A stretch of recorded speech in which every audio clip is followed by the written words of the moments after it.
11-5 Indianapolis Colts traveling on the road to take on the 13-3 Buffalo Bills. Now, the Buffalo Bills are heading into this game as a 6.5-point favorite.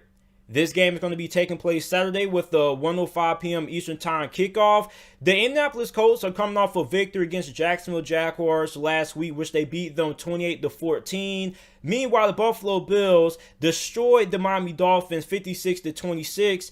Ending their hopes of making it into the playoffs. Now, these are two of the hottest teams in the AFC right now. The Indianapolis Colts have won 5 out of their last 6 games, and the Buffalo Bills have won 6 games in a row. For Indianapolis, rookie halfback Jonathan Taylor has been running wild over the last couple of weeks for Indianapolis. As a matter of fact, in their victory against Jacksonville Jaguars last week on week 17, he set a franchise rushing record with 253 rushing yards, 2 touchdowns, and was averaging 8.4 yards per carry. He also had 2 touchdowns, 74 rushing yards, averaging 4.1 yards per attempt, and the Indianapolis Colts lost to the Pittsburgh Steelers. On the season, he has 1,169 rushing yards, 11 touchdowns on 232 carries. So Jonathan Taylor has gotten really hot over the month of December. And for Indianapolis to win this game, they're going to have to be able to establish the run game, because when you look at Phillip Rivers has played pretty good this year, but I don't know how much I trust Phillip Rivers in this kind of atmosphere with the game on the line, because we saw what happened last time the Indianapolis Colts asked Phillip Rivers to win the game for them against Pittsburgh. He turned the ball over. So if you're Indianapolis, one of the biggest weaknesses that Buffalo has on the defense side of the football is the fact that they're not that great against the run. As a matter of fact, they are 17th in the NFL in run defense, and they are allowing 4.6 yards per carry, which is 26th in the NFL. So if you're Indianapolis, you get Jonathan Taylor, you get this run game going. Not only is that going to help out your defense because you have one of the best defenses in the NFL, but that's also going to keep Josh Allen and the Buffalo Bills offense off the field. And if you can keep Josh Allen and Buffalo off the field, then you're going to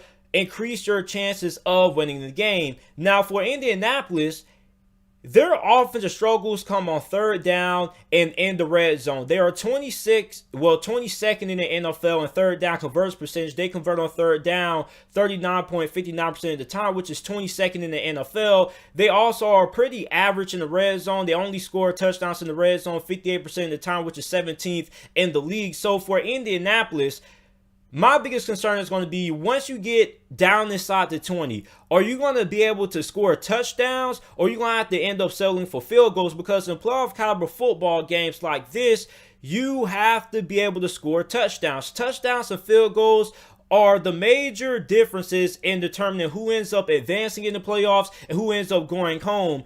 For Indianapolis, you're really good at running the football. But once you get down inside the 20, if the run game's not there, do you trust Phillip Rivers to throw the football to score a touchdown, or do you risk throwing an interception? Because with Phillip Rivers, it's just once you get inside the red zone, his decision making really comes to be a factor, because Phillip Rivers is a pretty aggressive quarterback at times, and sometimes he tends to force the issue more times than not. So if Indianapolis gets inside the red zone and they're not able to have success running the football, then that could cause a lot of issues. They could have some turnovers, or they could end up walking away with field goals, and that's going to be really big in this wild card matchup against the Buffalo Bills, who do have one of the best offenses in the NFL. Now, my biggest matchup that I'm going to be watching the Buffalo Bills offense led by quarterback Josh Allen, a.k.a. Air Allen, which is what the Buffalo Bills Mafia are calling him, because the Buffalo Bills pretty much have an air raid kind of attack on offense. They don't really put that much emphasis on running the football. As a matter of fact, they're pretty much in the middle of the pack in the NFL when it comes to rushing yards per game. So don't expect Buffalo to run for like 200, 150 yards on Indianapolis, because that's not the kind of team that Buffalo is. Buffalo is a team that trusts their quarterback and Josh Allen, who has played like an MVP candidate this season. 4,544 passing yards, 37 touchdowns, 10 interceptions, completing 69.2% of his passes. If the NFL had the most improved player of the year award like the NBA, it without a question will go to Josh Allen. Josh Allen has had an outstanding season this year for Buffalo. And you also have Stephon Diggs, who has played like a first-team All-Pro this year, 127 receptions, 1,535 receiving yards and 8 touchdowns. Now, this Buffalo Bills offense, they're going to be matched up against one of the best defenses in the NFL with the Indianapolis Colts. As a matter of fact, the defensive coordinator is slated to be interviewed for a couple of upcoming head coaching gigs. So this Buffalo Bills offense, which is second in the NFL in points per game, averaging over 30 points per game against the Indianapolis Colts defense, that's 10th in the NFL in points per game allowed with 22.6. I'm really interested in seeing this chess match, because this is going to be really interesting. You look at Indianapolis defense, who has looked pretty good all year. They also have made big plays when it mattered the most. Remember that Green Bay Packers game a couple of weeks ago that Indianapolis surprised a lot of people, ended up pulling off the upset? Well, their defense came up big, forcing a turnover to win the game. So for Indianapolis, your defense most definitely is going to have to show up and have an outstanding game against the best offense, in my opinion, in the NFL this year. Now, Indianapolis, when you look at them and what they are able to do defensively, they can get pressure on the quarterback. You got DeForest Buckner there. You have a pretty solid group of corners. Your secondary is pretty good. You got Darius Leonard, one of the more underrated linebackers in the NFL, going against a really great offense with Buffalo. It's going to be really interesting to watch. Are they going to be able to keep Josh Allen inside the pocket? Because Josh Allen can beat you inside the pocket, outside the pocket, doesn't really matter. I'm really interested in seeing what the strategy is going to be for the Indianapolis Colts on defense in terms of trying to slow down Josh Allen and his Buffalo Bills offense. Now, the concerns that I have in this game for both these two teams is going to be, can Indianapolis rely on Phillip Rivers to come through for the Indianapolis Colts with the game on the line? When the game is on the line, sometimes, like I mentioned earlier, Phillip Rivers kind of forces the issue. His decision making is kind of erratic. It's kind of emotional. He had a couple of costly turnovers against the Pittsburgh Steelers in their loss a couple of weeks ago. And in my opinion, if the Colts can't get the running game going and you have to rely on Phillip Rivers to win the game for you, I don't think that votes all that well for the Indianapolis Colts. Now, for the Buffalo Bills, can you stop the run? You're in the middle of the pack in run defense, you're like 17th in the NFL in rush yards per game allowed. So if you can't stop this run game and you allow Indianapolis to just milk the clock, and on top of that, if Indianapolis defense plays up to the level that they've been playing all season and they're able to slow down your offense, you could find yourself in a really tough situation where you may be down a couple of scores and it may be hard to come back if you can't stop the run game of Indianapolis. That's what Indianapolis wants to do. They want to running pound you all single game. And if Phillip Rivers has to throw the ball more than 30 times, I don't really have a lot of confidence in Indianapolis' ability to pull off the victory. Another big concern, if you are a Colts fan, is going to be, is your offensive line going to be able to hold up? The Colts are beat up on the offensive line. How are they going to be able to manage against Buffalo's defensive line, which is decent?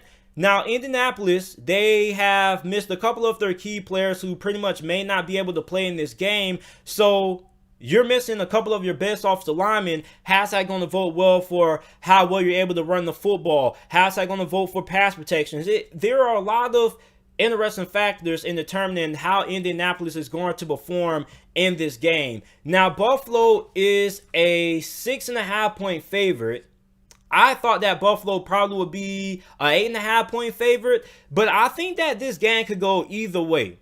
Because the Colts, aside from the loss of the Pittsburgh Steelers, they have looked really good this season. I really like Indianapolis. I think Indianapolis is a really solid team, but Buffalo right now looks to be the team to beat aside from the Kansas City Chiefs right now in the AFC. As a matter of fact, if somebody was to ask you what team do you think right now has the best chance to beat the Kansas City Chiefs and represent the AFC in the Super Bowl, it probably would be the Buffalo Bills. The Buffalo Bills secondary has played really good. And when you look at Buffalo secondary, these wide receivers for Indianapolis have kind of came on as of late. Michael Pittman has been pretty good. T.Y. Hilton over the last 3 weeks has kind of arose from the slumber that he's been in for pretty much the whole entire season. So this game is going to be really fun to watch. I'm looking forward to this game. The team I'm going to take to win this game, I'm going to go with the Buffalo Bills to win. I think Buffalo wins this game 30-21 is my final score prediction in this game. I think Indianapolis defense is